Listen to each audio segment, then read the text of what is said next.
Halo teman-teman, jadi di sini saya akan menjelaskan apa sih teks persuasif itu.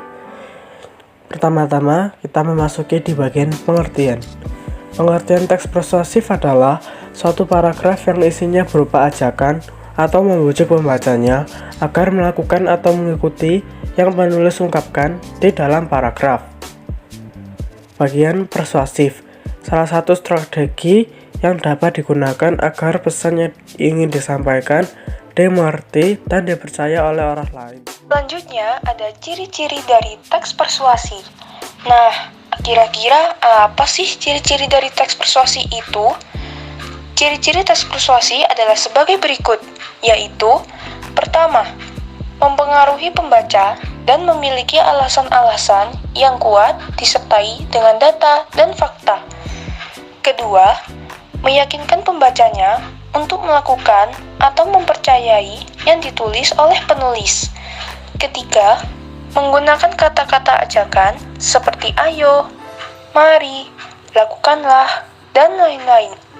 Keempat, menghindari konflik agar kepercayaan pembacanya tidak hilang dan agar kesepakatan pendapat antara penulis dan pembaca tercapai. Nah, berikutnya ada struktur teks persuasi. Struktur dari teks persuasi yaitu pertama, pengenalan isu. Pengenalan isu adalah berupa pengantar atau penyampaian tentang masalah yang menjadi dasar atau pembicaraannya itu. Kedua, rangkaian argumen.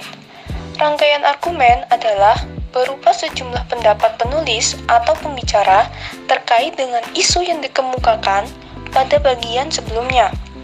Pada bagian ini, dikemukakan pula sejumlah fakta yang memperkuat argumen-argumennya itu.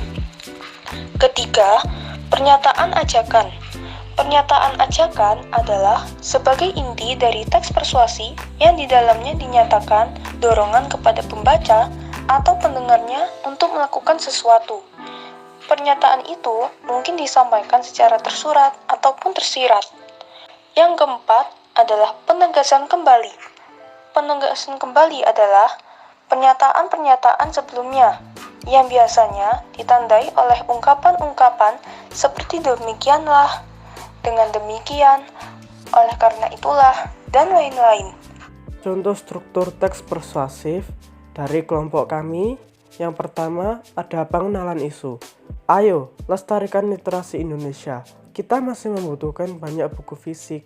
Buku menjadi penunjang utama dalam proses belajar mengajar.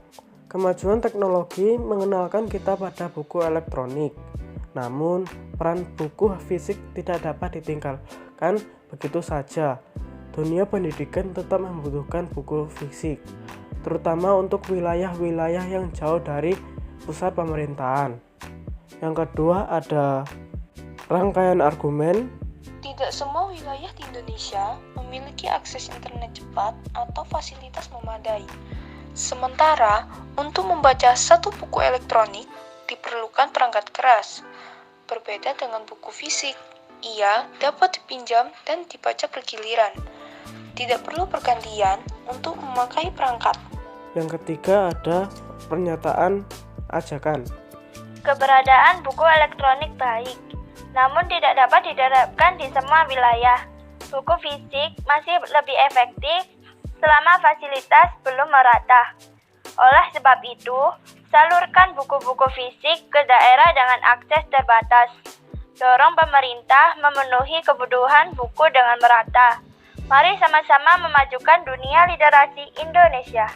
Kaidah kebahasaan harus menggunakan kata-kata bujukan seperti penting, harus, sudah semestinya, sepantasnya, dan lain-lain. Menggunakan kata-kata kerja yang bersifat imperatif seperti jadikanlah, waspada, hendaknya, dan lain-lain. Menggunakan kata-kata istilah yang sesuai dengan topik yang dibahas. Menggunakan kata-kata penghubung yang bersifat argumentatif seperti sebab, jika, karena, dengan akibatnya, oleh karena itu, dan lain-lain.